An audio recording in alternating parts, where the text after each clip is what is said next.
নমস্কার বন্ধুরা, আজ আমি বানাবো কাঁঠাল চিংড়ি বা এঁচোড় চিংড়ি। তোমরা কি বলো কমেন্ট করে নিশ্চয়ই জানাবে। এখানে যা যা লাগছে লিখে দিয়েছি, তোমরা ভিডিও পজ করে দেখে নিও।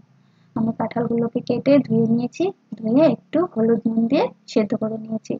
আর এখানে আলু ডুমো ডুমো করে কেটে হলুদ নুন দিয়ে ভেজে নিয়েছি। এখানে চিংড়ি মাছগুলো ধুয়ে নিয়েছি। এখানে মশলার মধ্যে নিয়েছি জিরে গুঁড়ো, আদার টুকরো ছোট ছোট করে টুকরো করে নিয়েছি, পেস্ট হতে ভালো হয়, আর দুটো কাঁচা পাকা লঙ্কা। এখানে জল দিয়ে আমি পেস্টটা করে নেব। এখানে তেলের মধ্যে একটু হলুদ নুন দিয়ে আমি চিংড়ি মাছটা ভেজে নেব।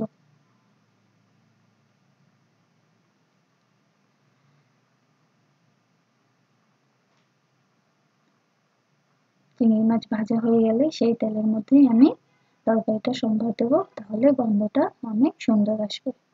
চিংড়ি মাছ ভাজা হয়ে গেছে, আমি উঠিয়ে নিয়েছি।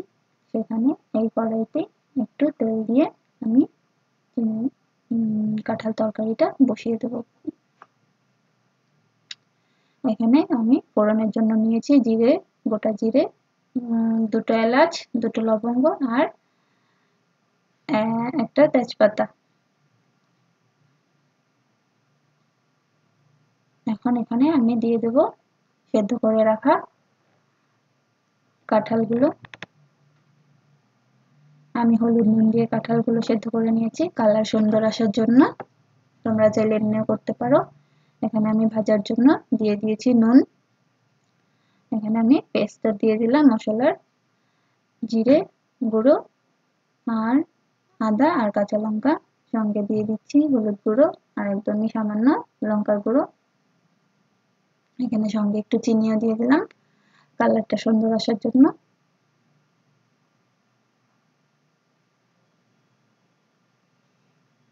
এখানে ভেজে রাখা আলুগুলো আমি দিয়ে দিয়েছি। মশলাটা একটু কষবে, আর যাতে নাকি আলুর ভেতর আর কাঁঠালের ভেতর মশলাটা ঢুকে যায়, ভালো লাগবে খেতে। এরকম করে রান্না করে খেয়ে দেখবে, অনেক দারুণ লাগবে। আমি এখন এখানে চিংড়ি মাছগুলো দিয়ে দিয়েছি, তাহলে চিংড়ি মাছের গন্ধটাও খুবই সুন্দর আসবে। এখন দিয়ে দেবো, মশলা কষানো হয়ে গেছে, এখন দিয়ে দেব জল, পরিমাণ মতো জল দিয়ে দিচ্ছি। জল দিয়ে একটু সময় রান্না করে নিলে কাঁঠাল চিংড়ি তৈরি। এরকম করে রান্না করে খেয়ে দেখবে, দেখবে খুবই দারুণ লাগবে খেতে। আর আমাকে নিশ্চয়ই কমেন্ট করে জানাবে তোমাদের কেমন লাগলো। এখানে আমি দিয়ে দিয়েছি গরম মশলার গুঁড়ো। গরম মশলার গুঁড়ো দিয়ে নামিয়ে নিলে তৈরি চিংড়ি মাছ। সঙ্গে একটু দিয়ে দেব স্বাদের জন্য চিনি। একটু চিনি দিলে তরকারিটা খেতে অনেকটাই স্বাদ লাগবে।